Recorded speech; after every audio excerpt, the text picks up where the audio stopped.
Hey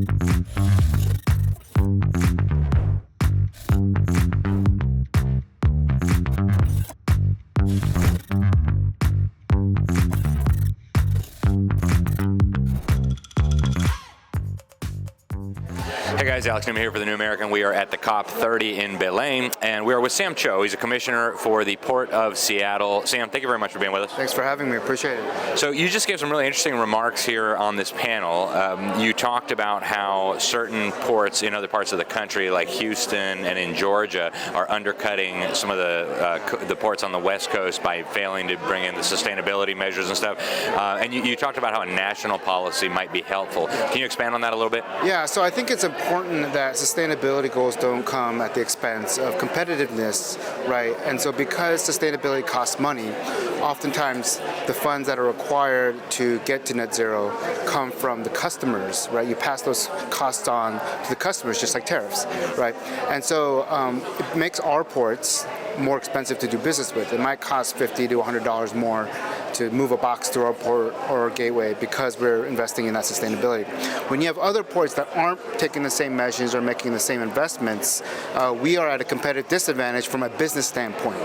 And so having a national or global standard that makes sure that the playing field is level for everybody, so that it doesn't matter if you go to Houston, Georgia, Seattle, LA, we're all taking on the investments that are necessary in order to get to that net zero goal, is what would help when it comes to getting to that net zero goal without it coming at the expense of competitiveness. So what do we do? I mean, nobody really talked about it today, but the 800-pound screaming gorilla in the room is that Donald Trump says this is the biggest con job in the history of humanity, and the people voted for him in the Electoral College and by the popular vote. Do you see it as a realistic prospect that there would be some kind of national policy on these things, or is the West Coast on its own? Well, I think for now, everyone is kind of left to their own as far as subnational policy, regional policies are concerned.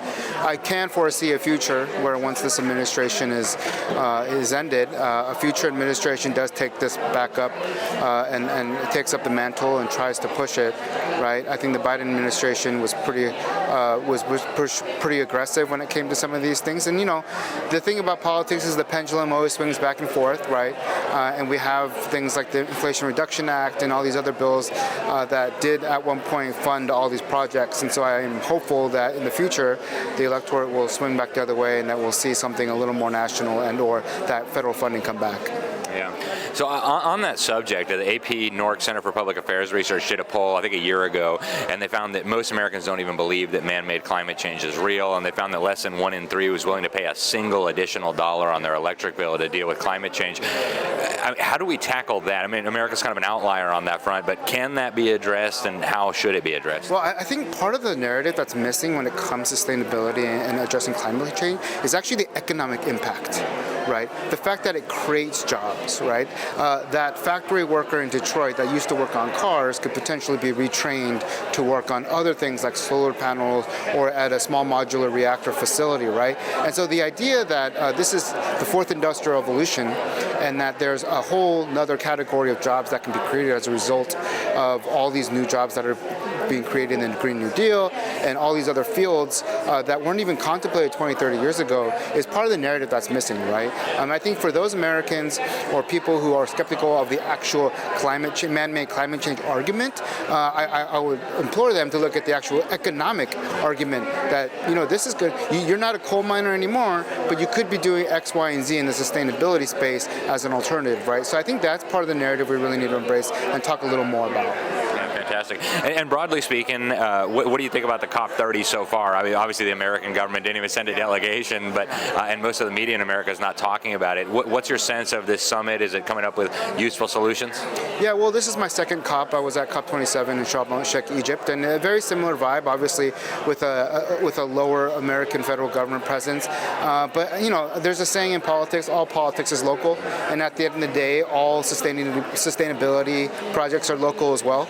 And So this focus on subnational efforts is one that's very much welcomed by me and others who are colleagues of mine working on the state and local level, and providing a perspective that's not just so high level. But I think what you've seen is that people who are actually doing the work on the ground provide far more granular details and or case studies of how this is actually being executed, despite an administration in the federal government that is trying to impede it, and it's required us to get creative with how we fund these things and etc. So I think it's just a different flavor of COP that you're seeing as a result of the U.S. federal government's lack of engagement. But it's been a good conference. Yeah, excellent. Before I let you go, final thoughts. What's your message to the American people on all these issues? Well, look, climate change isn't going anywhere. We need to hit those goals, and make sure that we're creating a future for our kids, kids, one that's inhabitable. We want to leave the planet better off than how we found it.